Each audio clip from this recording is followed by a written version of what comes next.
بسم اللہ الرحمن الرحیم۔ الحمدللہ کہ ہم نے سورۃ الملک اپنی مکمل کر لی ہے۔ اب تھوڑا سا اس پوری سورت پہ ایک اوور آل نظر ڈالتے ہیں کہ ہم نے کیا سیکھا ہے گا اور اللہ تعالیٰ کیا ہمیں سکھانا چاہ رہے ہیں، کیونکہ قرآن مجید پورا کا پورا جو اللہ نے ہم پہ نازل کیا ہے وہ سب ہمارے لیے ہدایت ہے، لیکن ان میں سے کچھ صورتیں ایسی خاص ہیں جو کہ نبی کریم صلی اللہ علیہ وسلم کے ذریعے ہمیں زیادہ توجہ دلائی گئی اس کی طرف، اور اسے بار بار دہرانے کو اور جلدی جلدی اس کی طرف نظر کرنے کو، غور کرنے کو کہا گیا ہے۔ اب دیکھیں جیسے کہ سورۃ الفاتحہ ہے، ہر نماز میں اس کو ہمیں دہرانا ہے گا۔ اسی طریقے سے ہم معوذتین دیکھتے ہیں گے، سورہ اخلاص ہے، فلق ہے، ناس ہے، یہ روزانہ ہمیں صبح شام رات کو سوتے وقت پڑھنے ہیں گے، اور اس سے ہماری حفاظت بھی ہے۔ اور پھر ظاہر سی بات ساتھ ساتھ ان چیزوں پہ جو اللہ کا کلام ہے اس پہ غور بھی کرنا ہے کہ اللہ تعالیٰ اس میں کیا فرما رہے ہیں، کس وجہ سے اسے ہمیں ریگولر پڑھنے کو کہا گیا ہے۔ اسی طریقے سے سورہ ملک بھی ہمیں روز رات کو پڑھ کے سونے کا ہمیں سنت ملتی ہے نبی کریم صلی اللہ علیہ وسلم کی، اور احادیث مبارکہ سے اس کی فضیلت بھی واضح ہے۔ تو تھوڑا سا اس پہ غور کرتے ہیں۔ قرآن مجید میں اللہ تعالیٰ فرماتے ہیں کتاب انزلناہ الیک مبارکا لیدبروا آیاتہ ولیتذکر اولو الالباب، کہ اللہ نے یہ بابرکت کتاب نازل کی ہے، یہ بابرکت کتاب ہم نے آپ کی طرف نازل کی ہے تاکہ لوگ اس کی آیتوں پر غور و فکر کریں، تدبر کریں، اور عقل مند لوگ جو ہیں وہ نصیحت حاصل کریں۔ تو جہاں قرآن کریم میں ہمیں غور و فکر کی دعوت ملتی ہے کائنات میں، تو وہیں قرآن کریم میں قرآن مجید کی آیات پر غور و فکر کی بھی دعوت ملتی ہے کہ اس کی آیات میں اللہ تعالیٰ کیا فرما رہے ہیں، کس طرح سے فرما رہے ہیں، کس انداز سے کہہ رہے ہیں، اس پہ غور کیا جائے اور اس میں سے اپنے لیے ہدایت نکال لی جائے۔ کہ کچھ آیات تو ایسی ہیں جو عملی آیات ہیں، ظاہر سی بات ہے وہ ہماری عملی زندگی سے تعلق رکھتی ہیں گے۔ اس کے علاوہ بھی ان آیات میں ہمیں اللہ تعالیٰ کی پہچان ہوتی ہے، اور اللہ کی معرفت سے جب اللہ کی قرب نصیب ہوتا ہے گا تو ہماری عبادت کا پھر حلاوت ہی کچھ اور ہوتی ہے۔ تو ان کی سورۃ الملک کی پہلی 4 آیتوں کو دیکھتے ہیں ہم، کہ اس میں اللہ تعالیٰ کی ہمیں ایک طرح سے قدرت نظر آتی ہے کہ اللہ تعالیٰ اپنی پاور کا ذکر کر رہے ہیں، بیدہ الملک وہو علی کل شیء قدیر۔ لیکن ان آیات میں آپ غور کریں نا تو اللہ تعالیٰ الذی هو العزیز الغفور، وہ کا صیغہ استعمال کر رہے ہیں۔ آپ میں سے جو بھی میرے ساتھ گرامر پڑھتے ہوں گے ان کو آسانی سمجھ میں آئے گا، غائب کا صیغہ استعمال کیا جا رہا ہے گا اللہ تعالیٰ اپنی ذات کے لیے، کہ وہ اس رب کو پہچانو، وہ سب کچھ کر سکتا ہے گا، اسی نے پیدا کیا موت اور زندگی کو۔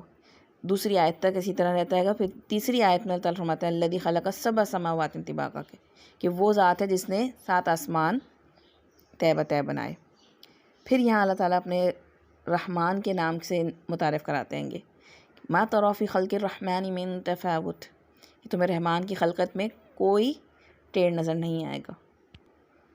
چوتھی آیت تک یہ انداز برقرار رہتا ہے، لیکن اب جب 5ویں آیت آتی ہے تو اس میں ایک انداز، اسلوب چینج ہو جاتا ہے گا۔ وَلَقَدْ زَيَّنَّا السَّمَاءَ الدُّنْيَا، اور البتہ تحقیق ہم نے آسمان دنیا کو چراغوں کے ساتھ سجایا گا۔ اب جو انداز ہے وہ متکلم کا آ گیا، ہم نے، ایک شاہانہ انداز ہے، اور ایک وہ بھی ہے کہ آپ توجہ اب چینج کرائی گئی ہے۔ پہلے وہ رب جس کی پہچان کرائی جا رہی تھی وہ کہہ کے وہ یہ کرتا ہے، اس نے آسمان بنائے، اب اللہ تعالیٰ ایک دم سے ہم کہہ کے مخاطب کر رہے ہیں۔ اس کو کہا جاتا ہے التفات، یعنی ایک بات کہی جا رہی تھی اس کا انداز ایک دم چینج ہوا ہے۔ بعض وقت بات کرنے کا انداز ایسا ہوتا ہے غائب سے متکلم پہ آ گیا، یا غائب سے حاضر پہ آ گیا، یا بعض وقت ماضی سے مضارع کی طرف آتا ہے۔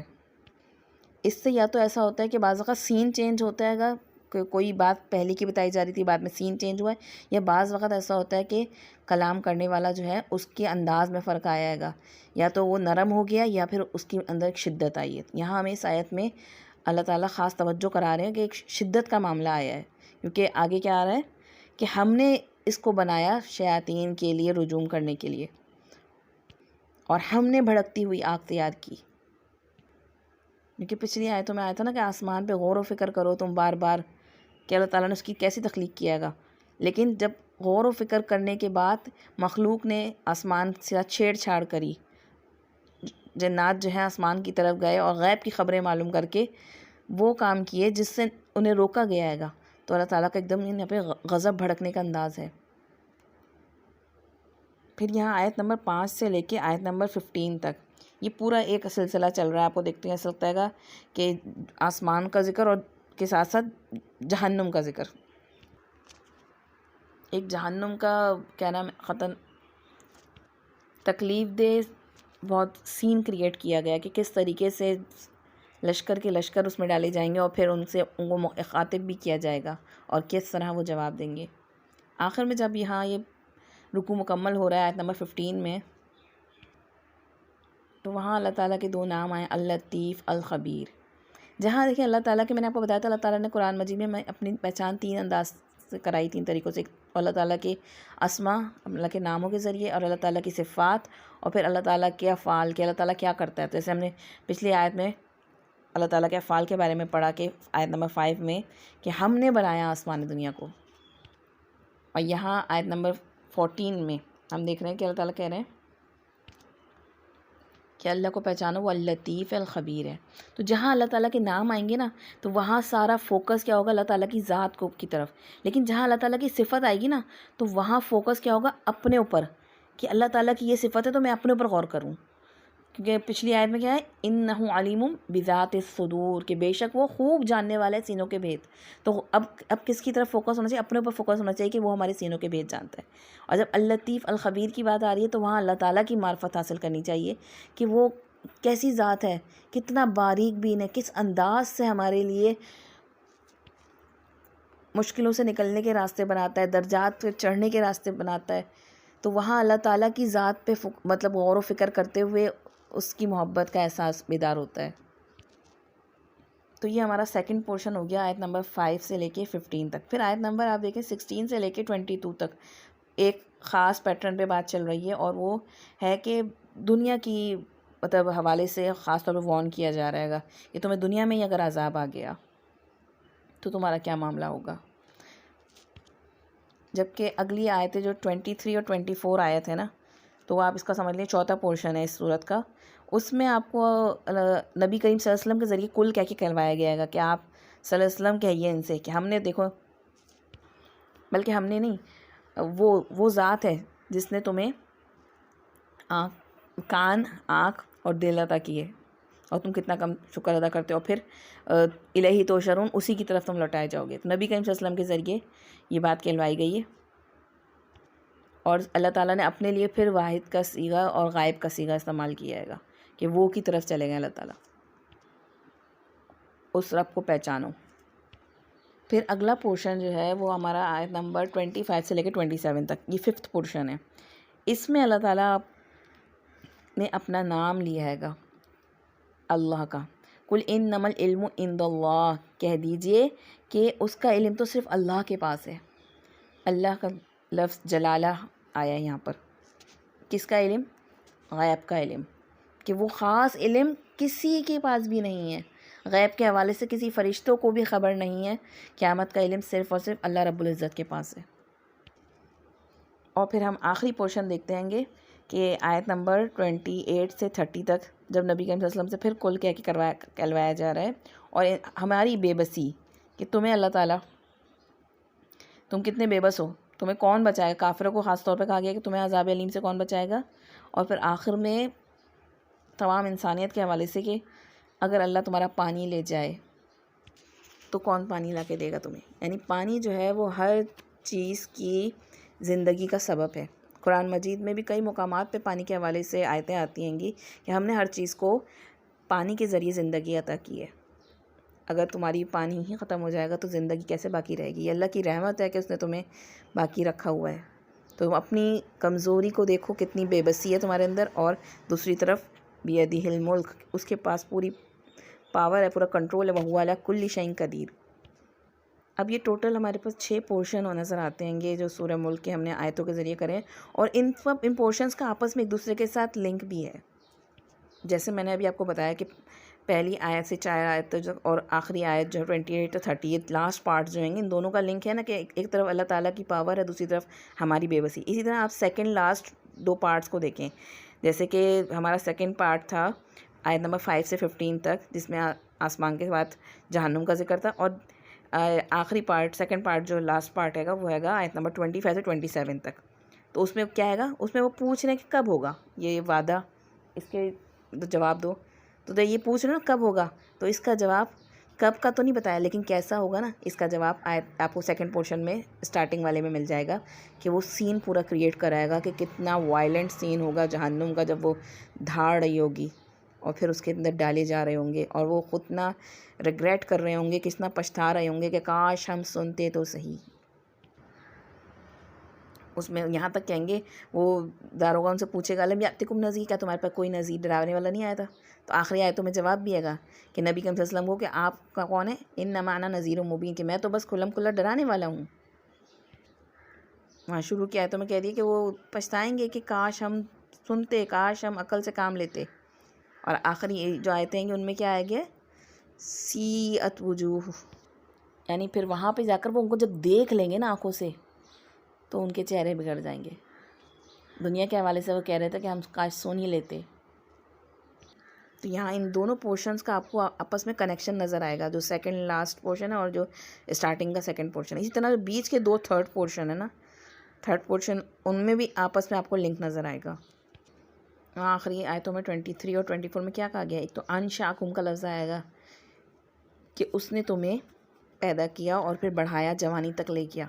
اور یہاں پہ کیا آ رہے گا، یکسف بکم الارض، کہ وہ اگر تمہیں دوبارہ زمین میں دھسا دے. اس کے اپوزٹ زرعکم، کہ وہ تمہیں آہستہ آہستہ کر کے واپس بڑھاپے کی طرف لا رہا ہے. اور وہاں پہ 2 دفعہ اسی طرح آیا کہ امن تم، کیا تم بے خوف ہو گئے، کیا تم بے خوف ہو گئے. اور آخر میں تمہارے لیے کان اور آنکھ بنائے. کس لیے بنائے؟ تاکہ غور و فکر کرو، کیونکہ ان کان اور آنکھ سے جب انسان غور و فکر کرتا ہے گا تو اس دل بدل جاتا ہے گا. اور غور و فکر کس پہ کرنا ہے تو وہ پہلے پورشن میں بتا دیا گیا کہ اپنے آپ پہ بھی غور و فکر کرو کہ تم کتنے کمزور ہو، تمہیں کسی وقت بھی اللہ تعالیٰ کی طرف سے کچھ بھی آ کے اڑا کے لے جا ختم کر دے. اور دوسری طرف پرندوں کے اوپر غور و فکر کرو، آسمان میں جو پرندے پھیلے ہیں ان پہ غور و فکر کرو، یعنی اللہ تعالیٰ کی تخلیق پر غور و فکر کرو. اور اسی طرح جو پہلا اور آخری پورشن ہے نا، ان دونوں میں بھی آپ دیکھیں، پہلے پورشن میں اللہ تعالیٰ نے اپنی قدرت کے بارے میں بتایا تھا کہ ڈیتھ اور لائف، یعنی کہ خلق الموت والحیات، اللہ نے موت کو بھی بنایا اور زندگی کو بھی. تو آخری پورشن میں اللہ تعالیٰ نے کیا فرمایا، ان اہلکنی اللہ ومن معی، اگر ہلاک کر دے اللہ اور رحم کرے یعنی کہ پھر زندگی دے. تو وہاں پہ بھی موت کا اور زندگی کا ایک سامنے کانسیپٹ نظر آتا ہے. اور اس کو اللہ تعالیٰ نے خاص ایسوسیٹ کس سے کرا، اللہ تعالیٰ نے اپنے نام کے ساتھ کیا. 2 جگہ اللہ تعالیٰ کا نام آیا یہاں پہ، ایک قیامت کے حوالے سے کب اس کا علم اللہ کے پاس ہے، اور یہاں ہلاک کرنے کے حوالے سے کہ موت اور زندگی صرف اللہ کے ہاتھ میں. اللہ کل شیء قدیر اسٹارٹنگ میں بولا، اور یہاں پہ بھی کہتے بتا دیا گا کہ فَمَن يُجِيرُ الْكَافِرِينَ مِنْ عَذَابٍ أَلِيمٍ، عذاب علیم سے کون بچائے گا، یعنی اس کی کنٹرول میں سب کچھ ہے. هو العزیز الغفور، کہ وہ بہت زبردست ہے اور معاف فرمانے والا بھی ہے. اور یہاں پہ پانی بھی لے جا سکتا ہے تمہارا، وہ پانی جو اس کی رحمت ہے جو اس نے تمہیں دیا ہوا ہے گا، اس کا تعلق غفور سے نا. اور العزیز، وہ جب چاہے اسے روک لے.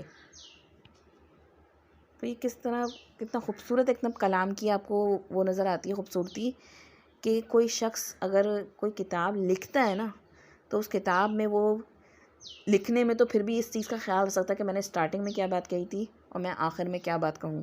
لیکن یہ نبی کریم صلی اللہ علیہ وسلم کا معجزہ ہے نا، آپ نے یہ کتاب لکھی ہوئی نہیں دی تھی، آپ صلی اللہ علیہ وسلم کی زبان مبارک سے کلام نکلتا تھا. اور جب بڑے بڑے شعراء جو فصیح و بلیغ شعراء آتے تھے، بعض اوقات وہ سنتے تھے اور ان کا دل مان جاتا نا، تو ان کے منہ سے ایک بات نکلتی تھی، ما ھذا کلام البشر، یہ کسی انسان کا کلام نہیں ہے. کوئی انسان اتنا باریکی سے اپنی گفتگو پہ بھی نظر نہیں رکھ سکتا کہ میں نے کون سی بات شروع میں کہی تھی اور کون سی بات کا جواب میں اینڈ میں بھی جا کر اس سے کنیکٹ کر کے رکھ رہا ہوں.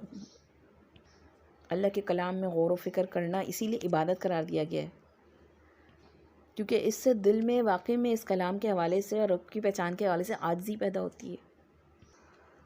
اگر آپ غور کرنا چاہیں نا، کیونکہ یہ صورت روز پڑھنی ہے تو کہیں نہ کہیں سے بہت مختلف انداز سے آپ غور کر سکتے ہیں. جیسے سیکنڈ پورشن میں بات ہے ما تری فی خلق الرحمن، تم دیکھتے ہو رحمان کی خلقت میں، حل تری من فطور، کیا تمہیں کوئی فطور نظر آتا ہے، خلل نظر آتا ہے. ترا 2 دفعہ ترا آیا نا. آخری پورشن جو اس سے کنیکٹڈ ہے اس میں بھی آیا کل ارأیتم 2 دفعہ آئے گا، ایک آیت نمبر 28 میں اور ایک آیت نمبر 30 میں. کیا تم نے غور کیا، کیا تم نے دیکھا؟ اور میں نے آپ سے کہا تھا کہ اس میں غور کریں کہ اس میں قرآن صورت میں اللہ تعالیٰ نے 4 مرتبہ مقامات پہ رحمان کا ذکر کیا، اپنے نام کی پہچان کرائی ہے. اور ان چاروں کو بھی آپ غور کریں نا، تو پہلے جہاں اللہ تعالیٰ نے اپنے رحمان کا نام لیا ہے ما تری فی خلق الرحمن من تفاوت، کہ تمہیں رحمان کی خلقت میں کوئی ٹیڑھ نظر نہیں آئے گا. اور دوسری جگہ پرندوں کے حوالے سے ما یمسکہن الا الرحمن، کوئی نہیں تھامے ہوا ان کو مگر رحمان. تو دونوں جگہ کیا ہے، دونوں جگہ آسمان پہ اور پرندوں پہ غور و فکر کی آیتوں میں رحمان کا ذکر آیا.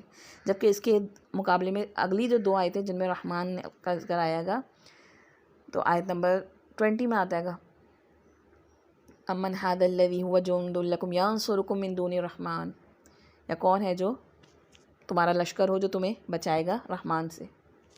یا تمہاری بارے میں فکر کرو، کہ اپنے بارے میں فکر کرو کہ تم کس کے مقابلے میں آؤ گے اگر تم نے رحمان کو چھوڑ دیا جو اتنا رحم کرنے والا رب ہے.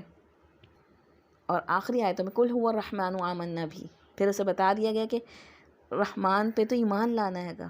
آپ صلی اللہ علیہ وسلم کہہ دیجئے کہ ہم ایمان لائے رحمان پہ اور اسی پہ ہم نے توکل کیا. تو یہ رحمان کی رحمت ہے کہ وہ ہمیں غور و فکر کی دعوت دیتا ہے، اور اس کی رحمت ہے کہ وہ ہمیں وارننگ دیتا ہے گا کہ تمہیں کوئی نہیں بچا سکتا اس رحمان کے سوا. اسی پر ایمان لے آؤ، اسی پہ بھروسہ کرو، تمہاری ساری مشکلیں آسان ہو جائیں گی. اس زندگی میں رحمان کو چھوڑ کے جس پہ بھی بھروسہ کرو گے وہ سب کمزور ہیں، سب مخلوق ہیں، بالکل تمہاری ہی طرح بے بس ہیں. لیکن وہ رحمان، اس کی شان بہت اعلیٰ اور عرفہ ہے. وَهُوَ عَلَى كُلِّ شَيْءٍ قدیر ہے. اور رحمان کی سب سے بڑی رحمت کیا ہے؟ الرحمن علم القرآن، کہ رحمان وہ ہے جس نے قرآن سکھایا ہے. اور تمام تعریف و شکر اسی ذات کے لیے کہ جو ہمیں اس قرآن پہ غور و فکر کرنے کی توفیق عطا فرما رہا ہے. کیونکہ اس حوالے سے حدیث مبارکہ میں آتا ہے مفہوم کہ کچھ بندے اللہ کے خاص بندے ہوتے ہیں جنہیں اللہ تعالیٰ اہل اللہ کہتا ہے، اہل خاصہ. تو پوچھا گیا وہ کون ہوتے ہیں، تو کہا گیا وہ اہل القرآن ہیں، اللہ کے خاص بندے، قرآن والے جو قرآن میں غور و فکر کرتے ہیں، اس سے ہدایت پاتے ہیں، اس سے اپنے رب کو پہچانتے ہیں اور اس کے مطابق زندگی گزارتے ہیں. تو اللہ تعالیٰ سے دعا ہے کہ اللہ تعالیٰ نے جو ہمیں یہ توفیق عطا فرمائی ہے اس صورت پہ غور و فکر کرنے کی، اس کو سمجھنے کی، اس میں جو بھی کمی کوتاہی ہو، غلطی ہوئی اسے معاف فرما دے، اور اسے سب کو اس میں جو کوشش کی گئی ہے اسے اپنے بارگاہ میں قبول فرمائے. ہمیں اپنی آخری سانسوں تک قرآن کریم سے جوڑے رکھے. اس صورت کو جو ہم نے اپنے سینوں میں محفوظ کیا، اللہ تعالیٰ ہمیں اس کی حفاظت کرنے کی توفیق عطا فرمائے، اور یہ صورت قیامت کے روز ہمارے لیے حجت بنے. اور اللہ تعالیٰ ہمیں قرآن کریم سے اپنی آخری سانسوں تک جوڑے رکھے، اس کے سیکھنے اور سکھانے اور اس پہ عمل کرنے اور اس کو دوسروں تک پہنچانے کی ہمیں توفیق عطا فرمائے. اس کے تمام حقوق ادا کرنے والوں میں ہمیں شامل فرمائے. اللہ تعالیٰ اس قرآن کریم کے ذریعے ہمیں اس دنیا کی زندگی میں عزت عطا فرمائے. اس قرآن کریم کے ذریعے اللہ تعالیٰ ہماری نسلوں کو اس دنیا میں دین کا غلبہ کرنے کی توفیق عطا فرمائے. اللہ تعالیٰ ہم سب کی مغفرت فرمائے، ہماری کوتاہیوں کو معاف فرمائے اور ہم سب سے راضی ہو جائے. ربنا تقبل منا انک انت السمیع العلیم وتب علینا انک انت التواب الرحیم. وصلی اللہ علی خیر خلقہ وعلی اصحابہ وازواجہ اجمعین برحمتک یا ارحم الراحمین. سبحانک اللہم وبحمدک نشہد ان لا الہ الا انت نستغفرک ونتوب الیک. السلام علیکم ورحمۃ اللہ وبرکاتہ.